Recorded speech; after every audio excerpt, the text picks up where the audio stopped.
네, 사이언스24의 요일별 특화 프로그램, 오늘은 특허 앤 이슈 코너입니다. 한국지식재산전략원 이관태 전문위원과 함께 흥미로운 기술들과 특허에 대해서 알아보도록 하겠습니다. 안녕하십니까? 안녕하십니까? 네, 오늘은 어떤 이야기를 나눠볼까요? 네, 제조업의 혁신을 이끌 미래 기술로 3D 프린터가 뜨거운 관심을 모으고 있는데요. 미래창조과학부도 올해 기술 역량 평가 대상 기술로 3차원 프린팅 활용 기술을 선정했습니다. 그래서 오늘은 3차원 프린팅 활용 기술이 디자인에 미치는 영향에 대해 살펴볼까 합니다. 네, 3차원 프린팅 활용 기술. 3차원의 입체적인 구조물을 자동 제작하는 그런 기술을 말하는 걸로 알고 있는데요. 이게 벌써부터 다양한 분야에 활용이 되고 있다고요? 네, 맞습니다. 3D 프린팅 기술은 자동차, 항공기 등 첨단 산업과 의료계 디자인 분야에서 활발하게 활용되고 있습니다.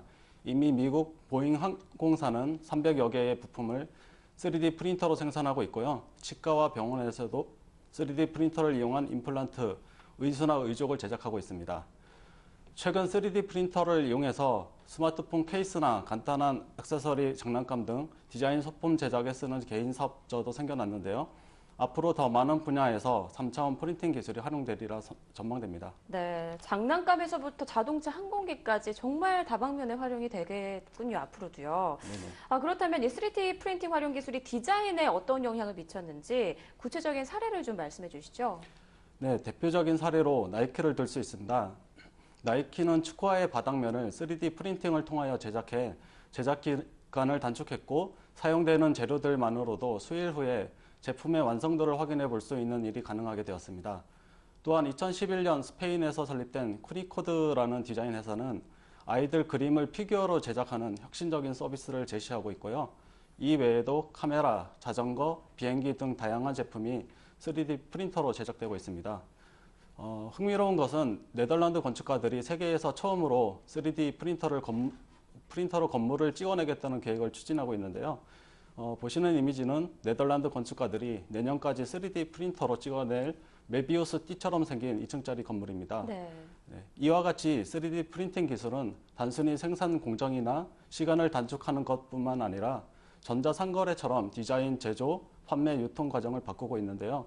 디자인 업계는 3D 프린터의 대중화로 완제품을 구매하느냐가 완제품을 만들 수 있는 도면을 구매하느냐로 달라질 수 있다고 바라보고 있습니다. 네, 그렇군요. 말씀을 들어보니까요. 예전에 동화 속에 나왔던 그냥 이야기만 하면 뚝딱뚝딱 만들어주는 램프의 지니 같다 이런 생각이 드네요. 정말 다양하게 디자인이 또 나올 것 같은데 그런데 이 놀라운 3D 프린터가 약 20년 전에 발명이 됐다고 들었어요. 그런데 왜 이제 와서 화제가 되는 건지 궁금하네요.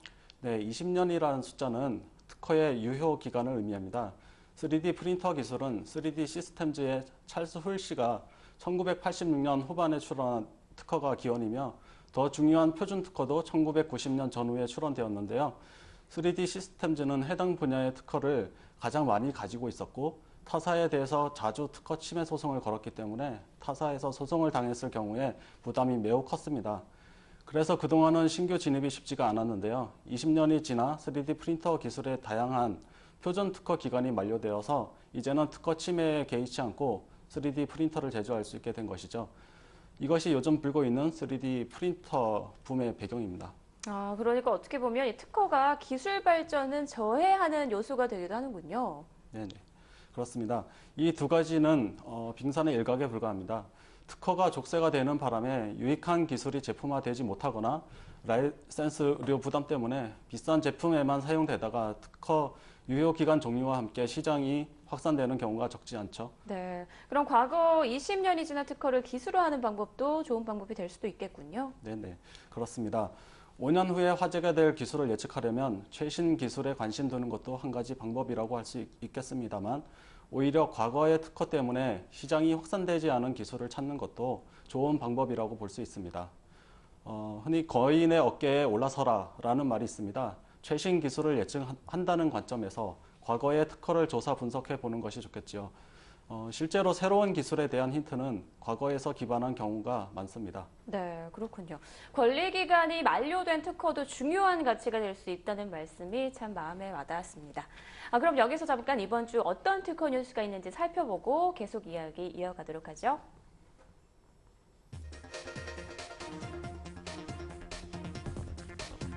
특허청은 미래창조과학부, 산업통상자원부, 기술표준원 등과 함께 6월 12일 창조경제 실현을 위한 지식재산 생태계 구축이라는 주제로 표준특허 정책포럼을 개최했습니다. 특허청에 따르면 최근 상품의 외적 아름다움을 통해 소비자의 구매 의욕을 자극하는 디자인에 대한 관심이 고조됨에 따라 중소기업들이 출원 디자인의 우선 심사 제도를 통해 사업의 활성화를 기하는 것으로 나타난다고 밝혔습니다.